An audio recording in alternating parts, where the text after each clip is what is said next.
I went to my first ever MCM Comic Con here in London, and it was quite the experience. So obviously I had to film it and share it with you guys. We caught the train into London because it's just the easiest way to get there, and on the way in we started to see a few people in their costumes and outfits, but when we got there it really started to hype up. So I was actually invited by eBay to attend this MCM Comic Con, so massive thank you to eBay. So we headed straight to their stand. First of all, they had some really cool features and I'm going to show you all of them. First one was this trading card wall, and it had everything, obviously Pokemon, but it had Magic, Yu-Gi-Oh, so many other trading card games as well, which was really cool to see. And I'll just give you like an overview of their stand in general. It was huge, there was so much going on, and I really enjoyed my time. So they had this super cool feature on their stand, which I'm going to show you all about. It was the custom trading card experience. So you got to create a custom trading card where you were the main character, and basically you got to fill out all the details from start to finish. So as you can see here,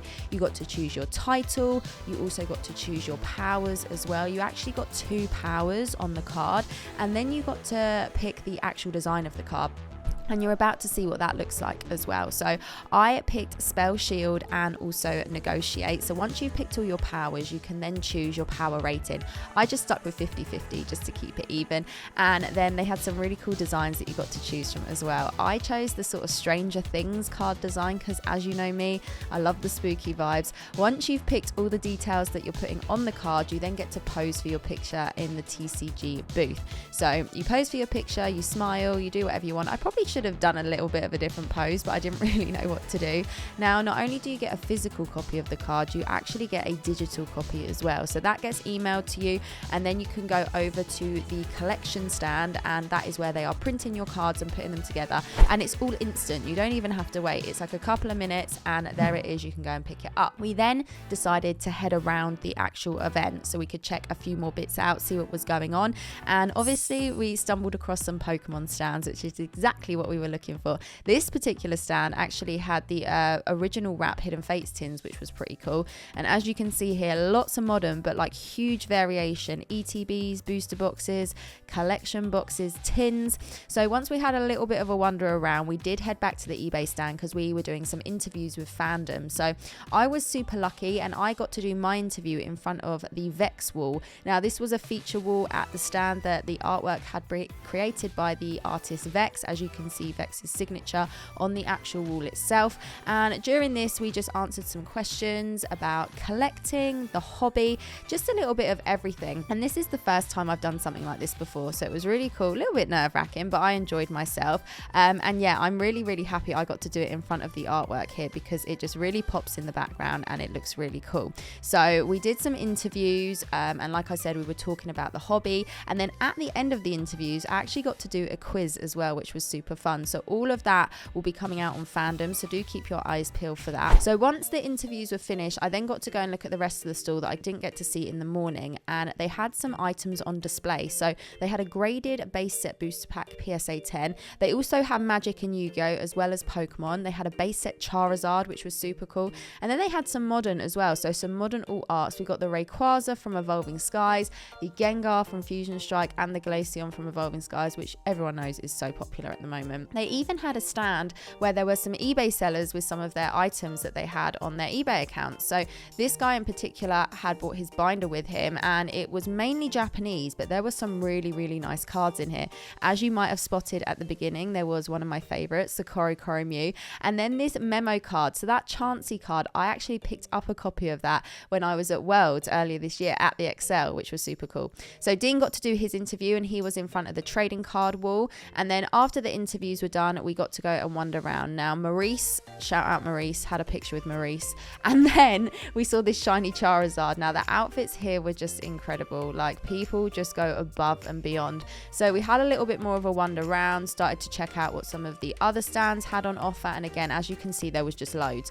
Considering how busy Comic-Con was, there was just more than enough to go around. We picked up some cool bits, which I'll show you a bit later on, and then we found this retro gaming stand. Now there was a GameCube cube here, and I was really tempted, but the butler told me apparently he's got one lying around somewhere, so we're going to dig that out. And they had everything vintage and old school you could imagine. Loads of games, loads of consoles, loads of controllers. You can see the Pokemon there as well. Didn't actually pick anything up from this one, but it was super cool to see. So this was like in a separate hanger in the Excel. It was like opposite the side of the eBay stand where we were earlier. We just wanted to wander around and see as much as we possibly could. Now this stand was great because loads of singles, and these things are great if you're just looking to fill gaps in your binders, or you're just, you've got one favorite Pokemon in particular, you want to collect as many cards as you can as possible. I love these sort of things, and as you can see here, there was just so much on offer, so much on display. Saw this really cool little Epic collection box. I can't remember off the top of my head, but I think there was a booster pack in there, and it may have been EX era, but correct me if I'm wrong. Now this outfit, just had to capture it, 10 out of 10. Was actually really creepy when we went up to it, but I just had to show you guys. We then found this stand. Now these were like little custom Pokeballs where you could actually see the Pokemon inside, and I'd seen these, I think I'd seen videos of these online before, but it was really cool to see them in person. The Mimikyu was really cute. They had a couple of Charizard ones as well. This one in particular looked great.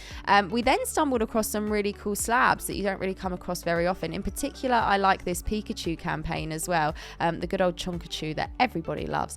Obviously, I had to capture some of the horror items on offer. Now, I could have gone wild on this stand, but I didn't pick anything up because I actually own a few of the things they were selling, so I did rein myself in.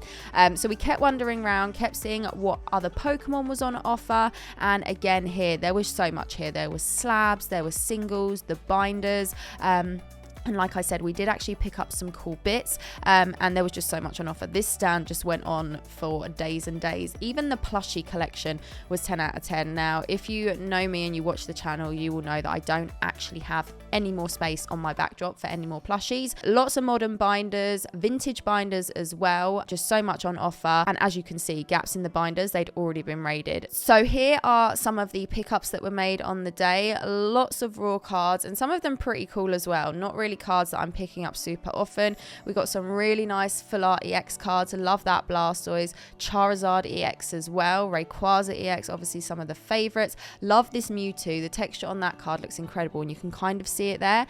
Love a Level X card, obviously Mewtwo as well. And then also picked up a couple of Lugias, which was cool. And then, like I said, I did manage to pick up a Charizard UPC. So here it is. I mean, everyone's been going wild for these at the moment, and we know why, because of the promos inside, obviously. And there they are, as you can see, the 3 Charizard promos that everyone is loving: the V-Star, the Gigantamax VMAX, and the V as well. And then I did grab a couple of non-Pokemon related things. I actually managed to get myself some Funko Pops to add to the collection. So we got Child's Play 2 Chucky, and then we got It as well. So guys, if you haven't already, make sure you smash that like button. I'll see you again soon.